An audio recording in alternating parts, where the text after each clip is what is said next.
श्री स्वामी समर्थ अक्कलकोटलाच का स्थायिक झाले यामागचं कारण म्हणजे एकेकाळी एक अद्भुत संन्यासी महाराष्ट्र, कर्नाटक, उत्तर भारतात फिरत होता.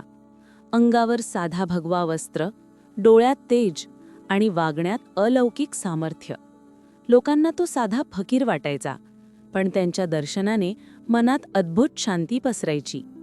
एके दिवशी त्याच संन्याशाचं पाऊल अक्कलकोटच्या भूमीत पडले. गावकऱ्यांनी त्यांना पाहिलं आणि हळूहळू सगळीकडे बातमी पसरली. हा कोण संत आहे जो रोग बरा करतो, प्रश्न न विचारताच उत्तर देतो? ती वार्ता अक्कलकोटच्या राजापर्यंत पोहोचली.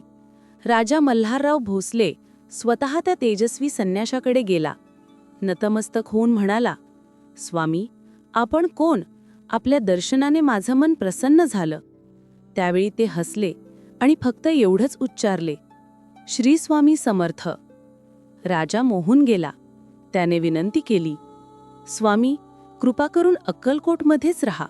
ही भूमी आपल्यामुळे पावन होईल. आणि त्या दिवसापासून स्वामी समर्थांनी अक्कलकोटला आपलं स्थायिक स्थान केलं.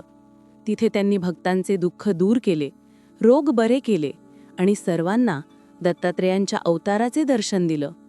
आजही अक्कलकोटचा वाडा त्यांच्या स्मृतीने पवित्र झाला आहे आणि एकच वाणी भक्तांच्या कानात घुमते, श्री स्वामी समर्थ.